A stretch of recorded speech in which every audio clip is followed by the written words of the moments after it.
अस्सलामुअलैकुम। उम्मीद है कि तमाम दोस्त ठीक ठाक और खुशो खुरम होंगे। एक मरतबा फिर अपने उस्ताद अपने मुर्शिद इमरान शाहिद बिंडर साहब के साथ हाजिर है और सवालात का सिलसिला लेकर। इसी तरह जो पिछले मौजू पर बात हुई थी फलसफे के मौजू पर, उसी के सिलसिले को आगे बढ़ाते हुए हम आज अपने उस्ताद इमरान शाहिद बिंडर साहब को वेलकम करते हैं। बखैर अगले सर। जी शुक्रिया ब्रदर, बहुत शुक्रिया। सर, जिस तरह पिछले प्रोग्राम में हमने बात की थी कि शऊर और वजूद का क्या ताल्लुक है, आज हमें ये बताइए कि मगरबी फलसफे में वजूद की बहस का हकीकी आगाज कहाँ से होता है, और जो वजूद का फलसफियाना तस्वुर है, तो ये बेसिकली है क्या? जी अ, ये बड़ा बुनियादी सवाल है। फलसफे की तारीख में इसकी बहुत अहमियत है, क्योंकि वजूद और शऊर का ताल्लुक ही एक बुनियादी फलसफियाना सवाल है। तो हमें ये देखना हमारे लिए बड़ा ज़रूरी है कि वजूद की बहस कहाँ से शुरू हुई। तो अगर फलसफियाना हवाले से देखें तो इसकी बाकायदा बहस का जो आगाज़ है वो यूनानी फलसफी पार्मेनाइड्स से होता है। पार्मेनाइड्स जो था वो उसने एक इलियाटिक स्कूल था जिसकी बुनियाद रखी थी, और उसी स्कूल में उसने अपने बाकायदा फलसफे का आगाज किया। और वजूद के बारे में बुनियादी तौर पे उसका जो फलसफा था उसी के बारे में। तो इसमें जो पार्मेनाइड्स है वो अ, बड़े बुनियादी सवालात उठाता है कि वजूद ये है क्या चीज, वजूद क्या है। और उसका ये कहना है कि वजूद जो है वो कोई अदम से वजूद में नहीं आता, बल्कि वजूद हमेशा से, शुरू से है। ये एक खास तारीख के किसी लम्हे में वजूद में नहीं आया, बल्कि हमेशा से है। जो अदम है वो अदम है, और जो वजूद है वो वजूद है। हम वजूद को जानते हैं, वजूद को समझते हैं, वजूद के बारे में सोचते हैं। और जो चीज वजूद नहीं है, जो नथिंग है, यानी वजूद बीइंग, और उसका ना होना नथिंग। जो नथिंग है, नथिंग के बारे में हम क्या सोचें? नथिंग के बारे में हम जो कुछ सोचेंगे वो बुनियादी तौर पर हम नथिंग के बारे में सोचते हैं, और नथिंग के बारे में सोचकर हम नथिंग में से कोई वजूद तो बरामद नहीं कर सकते। ये तो पॉसिबल नहीं है। लिहाजा वजूद जो है वो उसी के बारे में सोचते हैं और उसी को जानने की कोशिश करते हैं। ये बड़ा बुनियादी सवाल है। अब इस बहस को वो मजीद आगे बढ़ाता है, और उसका ये कहना है कि वजूद जो है ये एक तो अजल से है, हमेशा से इसी तरह है, लेकिन ये वसअत पजीर है। इसके अंदर तोसी जो है, तोसी का अमल जारी है। लेकिन ये वजूद जो है ये इलियाटिक स्कूल में इसको ये समझा जाता था कि ये फाइनाइट है, यानी महदूद है, मुतनाही या लामुतनाही नहीं है। और दूसरी बड़ी बुनियादी चीज जो इलियाटिक स्कूल के अंदर थी इस हवाले से, वो ये थी कि इसके अंदर कोई हरकत वाकया नहीं होती, कोई तगैर, कोई तब्दीली वाकया नहीं होती। और तगैर और तब्दीली क्योंकि हमारी हिस्सियात हमें फराहम करती है, इसलिए ये वाहम है, ये इल्यूजन है, ये एक तरह का इल्तबास है। तो ये वो फलसफा था पार्मेनाइड्स का, जो उसने अपनी एक तवील नज्म फितरत में पेश किया था। उसकी नज्म का उन्वान है नेचर। तो पार्मेनाइड्स ने अपना ये फलसफा अपनी एक नज्म में पेश किया था, लेकिन वो पहला फलसफी है जिसने नज्म के अंदर अपने ऑन्टोलॉजिकल और मेटाफिजिकल, यानी इल्मुल वजूद और माबाद तिबियाती तस्वुरात को बाकायदा मंतक की शक्ल में पेश किया, लॉजिकली और रैशनली।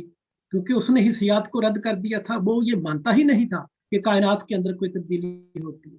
मिसाल के तौर पे कोई फर्ज करें, हम इस बात को मजीद समझने की कोशिश करते हैं कि वो क्या कहता है कि तब्दीली और तगैर का अमल। वो कहता है कि अगर मैं आज भी, जिस तरह मैं अभी बात कर रहा हूँ, एक किरदार था जो कि जनूबी इटली में पैदा हुआ, बहरहाल हम यूनानी फलसफे के हवाले से जानते हैं। तो पार्मेनाइड्स अगर आज मौजूद होता तो वो ये दलील देता कि क्योंकि आज इमरान शाहिद पिंडर पार्मेनाइड्स के बारे में बात कर रहा है आज के लम्हे में, तो इसका मतलब है कि वो आज भी मौजूद है। और बेसिकली वो जो हमारी मेमोरी है, हमारी जो याददाश्त है, जिसमें मुख्तलिफ तस्वुरात पाए जाते हैं, और फिर उनको हम महफूज करते हैं। पार्मेनाइड्स की नज़र में वो तसव्वुरात क्योंकि वो मौजूद होते हैं हमारे जहन के अंदर, हमारी याददाश्त के अंदर, लिहाजा उनकी मौजूदगी जो है वो शक व शुबा से बंद है। तो ये उसका मौजूदगी का तसव्वुर था वजूद के हवाले से। इसी तरह जो वजूद है वो हमेशा से है और वुसअत पजीर है, लेकिन महदूद है, फाइनाइट है। वो लामुतनाही का तसव्वुर पार्मेनाइड्स की फिलॉसफी में नहीं है।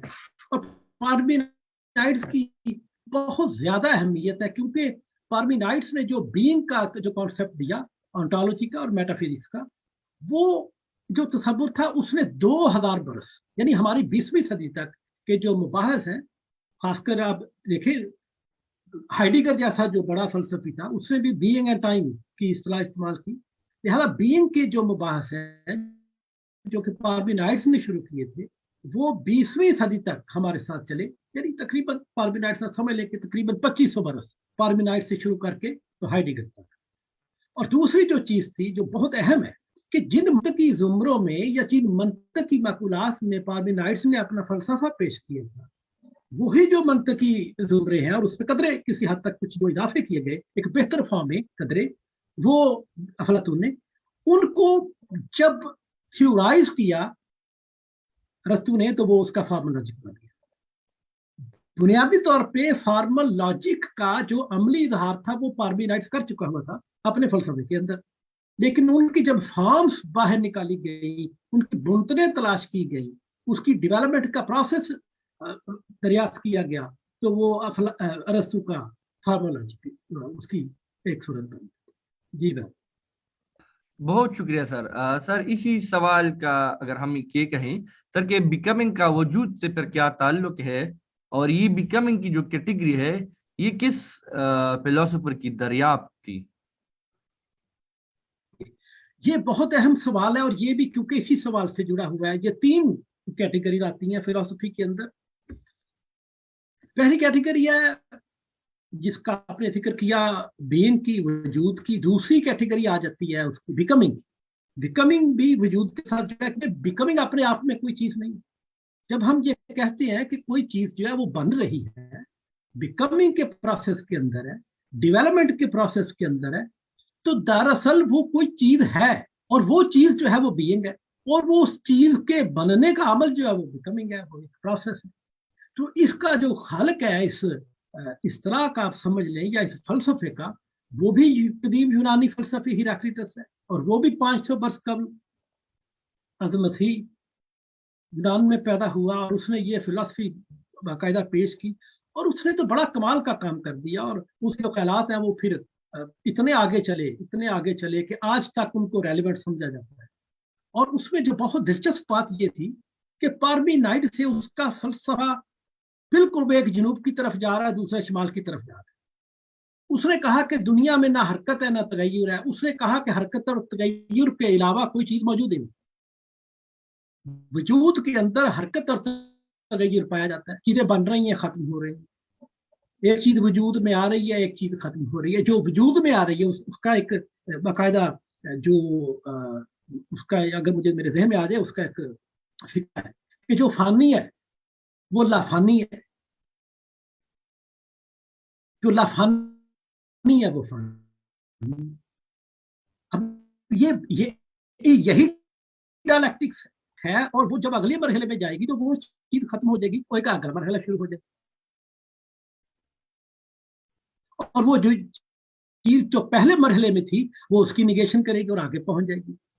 अगरचे जो हिराक्लिटस है वो इस सारे प्रोसेस के अंदर से मंतकी माकुलात का इस्तखराज या उनकी डिडक्शन नहीं करता, लेकिन उसने वो प्रोसेस पेश कर दिया, बिकमिंग का प्रोसेस, कि जिसके अंदर से बाकी, जिस तरह हेगल कहता है कि मैंने सारा ही जो कारामत फलसफा था वो हिराक्लिटस से ले लिया, लेकिन वो क्योंकि बड़ी बारीकी में फिर आके इस्तखराज का प्रोसेस शुरू हो जाता है लॉजिक के अंदर, वो बड़ी पेचीदगी आ जाती है, बड़ी मुश्किलात का सामना करना पड़ता है।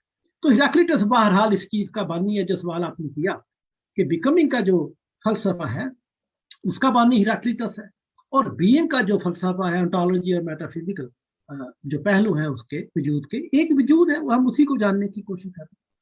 तो उसमें जो उसका खालिक जो है वो पार्मेनाइड्स। तो ये दो है, दोनों अपोजिट है, शुमाल एक जनूब, एक तगैर हकीकी है, दूसरी तरफ तगैर हकीकी नहीं है, बल्कि कोई चीज ही नहीं है। और वो हिसियात, क्योंकि वो हमें इल्म ही नहीं देती है, तो वो हमारी हिसियात का वहम है।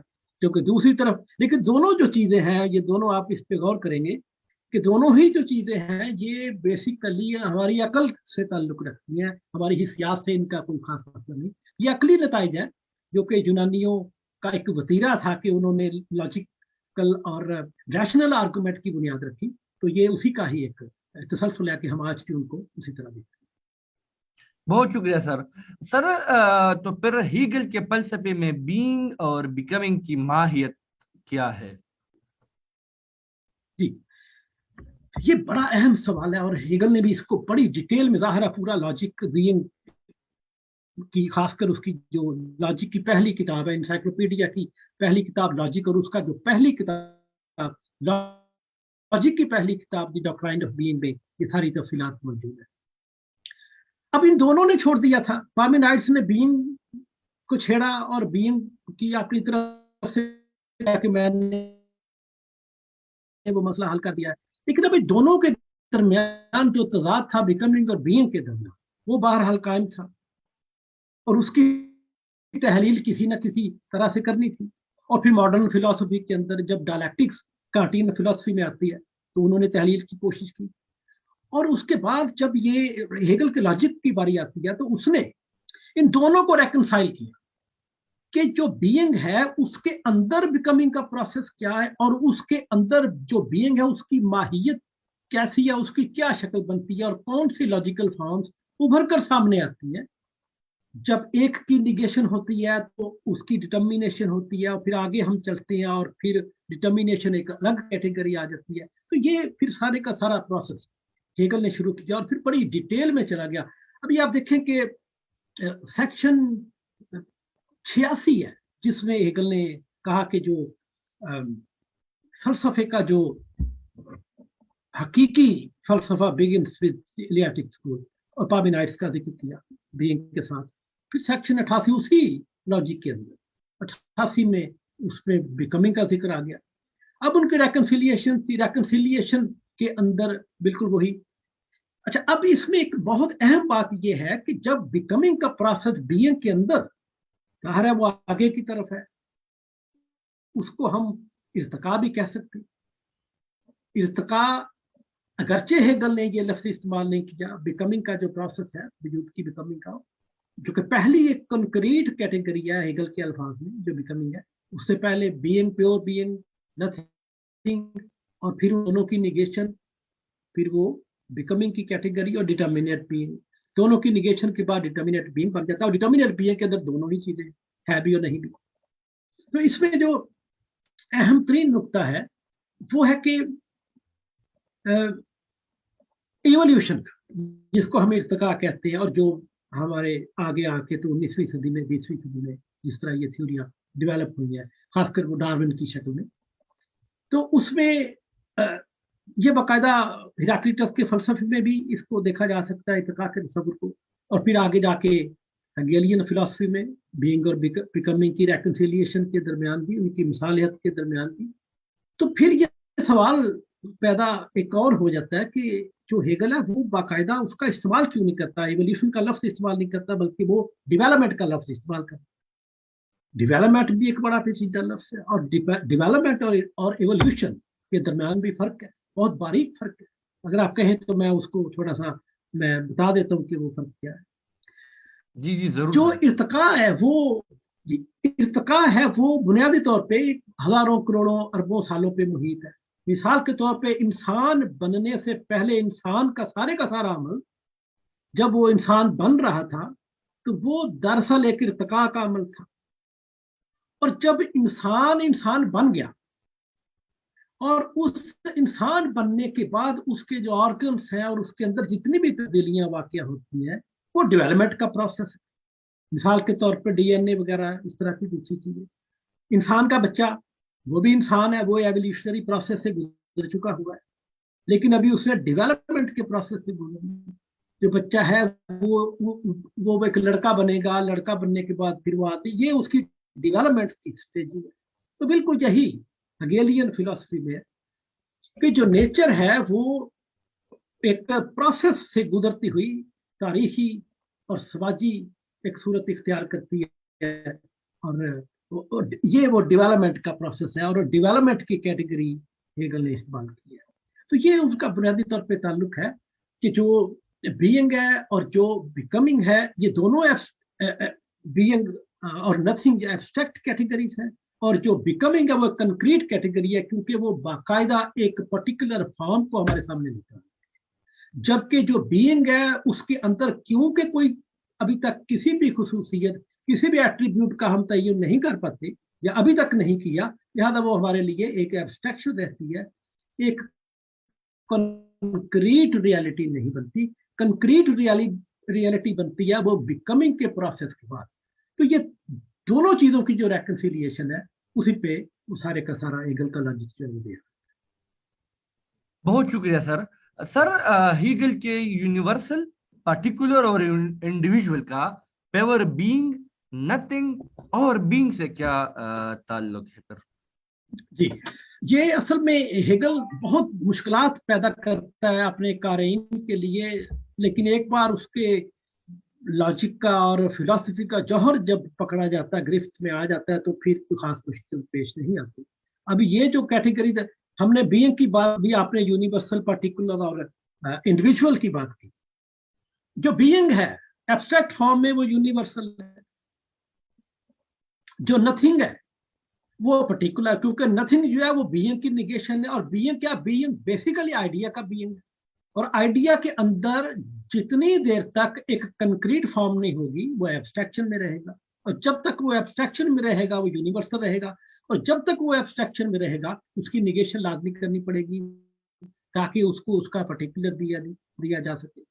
तो आइडिया की जो बुनियादी तौर पे जो निगेशन है, जिसको हम नथिंग कहते हैं, वो नथिंग को हेगल ने लॉजिक के आखिरी सेक्शन में 235 है या शायद इसी तरह का कुछ, उसमें हेगल ने उसको कहा है कि जिस चीज को हमने नथिंग कहा है वो दरअसल नेचर है, जो कि एक एब्स्ट्रैक्ट आइडिया के अंदर मौजूद है। लिहाजा दोनों आगाज में, आइडिया हो या नेचर हो, वो दोनों ही नथिंग है। लेकिन जो नेचर है वो जब आइडिया की निगेशन नेचर के साथ है, नेचर को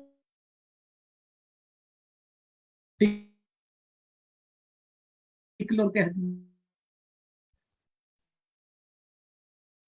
थोड़ी आए मुश्किल पेश तो मुझे यूनिवर्सल बीइंग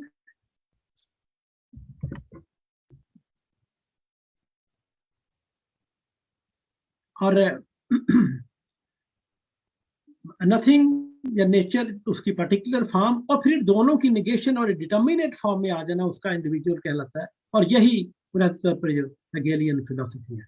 इन तीनों के दरमियान बड़ा गहरा ये ट्राइड, यूनिवर्सल, पर्टिकुलर और इंडिविजुअल, और बीइंग, नॉट बीइंग और डिटर्मिनेट बीइंग, इनका बड़ा गहरा ताल्लुक है। Being universal, not being nature, और डिटर्मिनेट बीइंग, इन दोनों की निगेशन, और एक डिटर्मिनेट बीइंग जिसको कि इंडिविजुअल कहा जाता है। ये हेगेलियन फिलॉसफी का माहिर है। बहुत शुक्रिया सर। बड़े तफसील के साथ आपने बिकमिंग, बीइंग और हीगल के फलसफे के मुख्तलिफ उस पर बात की। शऊर और वजूद के दरमियान ताल्लुक पर आपने बड़ी तफसील से बात की। बहुत शुक्रिया सर। बहुत शुक्रिया, थैंक यू।